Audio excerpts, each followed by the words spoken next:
Hey, good morning, everyone. Happy Monday morning to you. Happy New Year, and welcome back to Morning Musings. Well, I tell you, I've really enjoyed the last couple of weeks. Uh, Taken a good bit of time off. Been able to work on one of my old car projects. I've got a little 1980 Chevy pickup, short step side that I bought to flip it, try to make a few bucks, and it's really coming together nicely. It's a purple color, not my choice, but anyway, it's got a rebuilt 400 motor in. It's got a 400 turbo. It's just a really cool little truck. And I've been repairing some rust on it. I've been doing this, been doing that, getting ready to have the carburetor overhauled, and it's just about going to be ready to sell. And like I said, I was able to work on that a good little bit. Really enjoyed that. Had a fantastic time visiting with my family over the holidays. I hope you had a really super good Christmas as well as New Year. I hope Santa Claus was good to you. I got a couple of really nice gifts from my son, some super nice flannel shirts, and some other miscellaneous stuff. So it had a really good time, and obviously the gifts are not that big of a deal.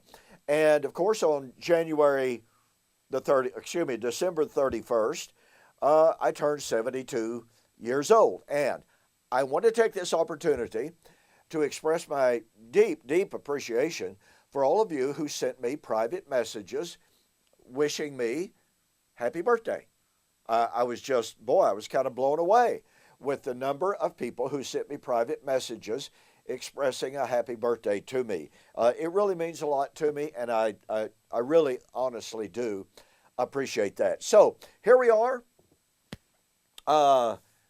This is January 4, if my calculation is correct.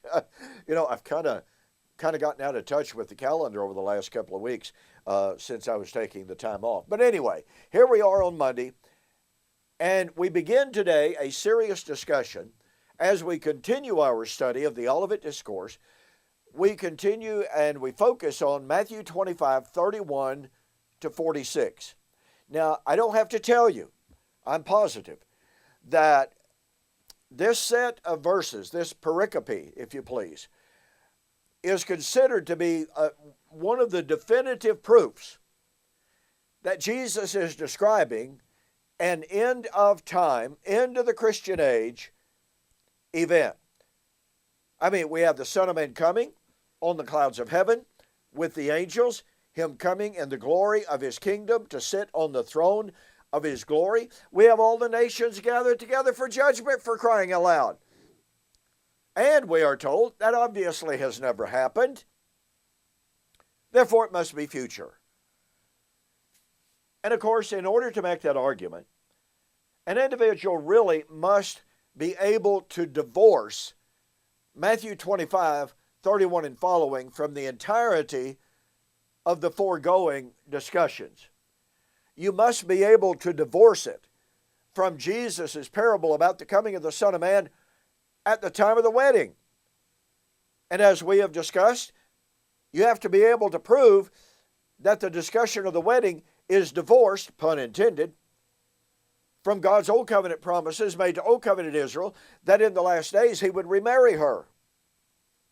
The wedding is the restoration of Israel that would lead to the inviting of all nations to participate in the banquet. In order to be able to demonstrate that Matthew chapter 25:31 and following is different from the foregoing discussion, you must be able to prove that this coming of the Son of Man in Matthew 25:31 and 32 is a different coming of the Son of Man as the return of the absent master. Now look, I really honestly, except for preterists, I don't know of anyone who makes any attempt to say that the coming of the Son of Man in Matthew chapter 25:31 and following is not the return of the absent master. Now look, preterists don't teach that, by the way. But the point of it is, there's virtual unanimous consensus that the coming of the Son of Man of Matthew 25, 31 and following is the return of the absent master. Well, as I spent considerable time demonstrating, the return of the absent master would take place at the time of the judgment of the workers of the vineyard, and the Pharisees understood that Jesus was talking about they were the wicked husbandmen. They would be destroyed at the coming of the master of the vineyard. We've demonstrated Luke chapter 19 has to be understood within the context of the coming of Christ to judge his citizens who refused his sovereignty. That was in AD 70. So the point being that Matthew 25, 31 and following does not stand in isolation from the previous parables, and Matthew chapter 25, 31 and following does not stand in isolation from the promise of Matthew chapter 24, 29 and following about the promise of the coming of the Son of Man on the clouds of heaven with power and great glory to gather the elect in that generation. Now, let me remind you of something. Both amillennial and postmillennial commentators, for instance, a prime example of this is to be found in Loraine Bettner's discourse in his book, excellent little book in many ways, until he comes to Matthew 24, 36 and following.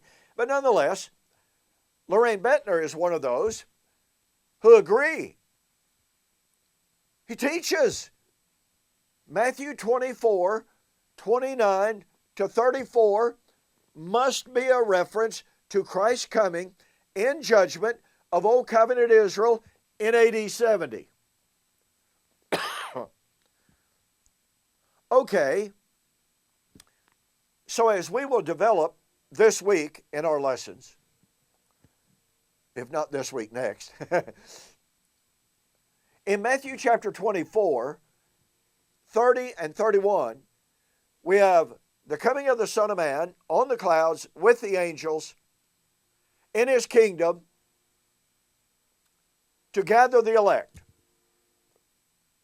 And amillennialists and postmillennialists agree that was in AD 70. Kenneth Gentry takes that position. Gary DeMar takes that position. Joel McDermott takes that position. Keith Matheson used to. I don't know what his current position is. He flip-flops and vacillates incredibly often. So anyway, this is a common view in the amillennial and postmillennial world. But then we come to Matthew chapter 25, 31 and following, and again, I'm going to develop this more in depth as we proceed. But what do we find? The coming of the Son of Man with his angels to gather the elect in judgment. So what's the difference? Do yourself a favor, okay?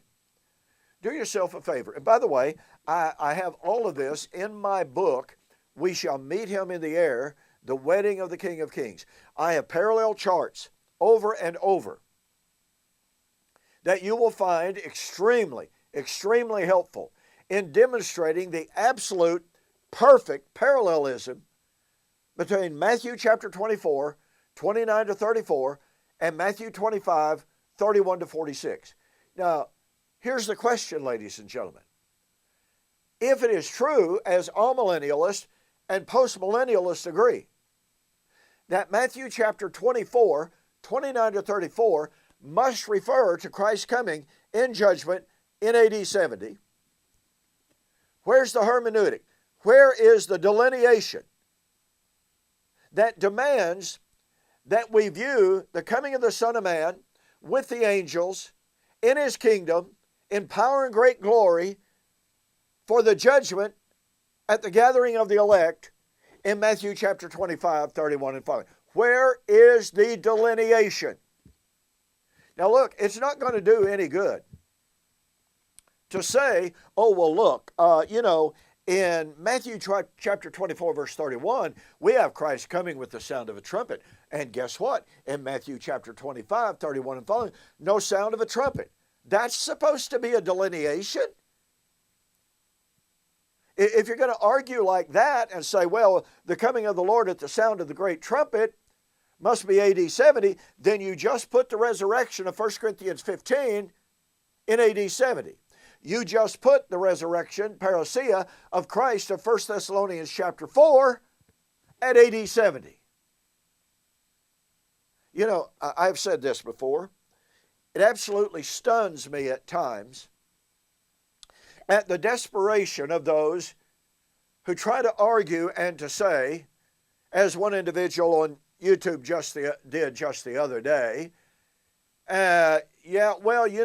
Luke's account of the Olivet Discourse in Luke chapter 21 is a totally different discourse from Matthew chapter 24.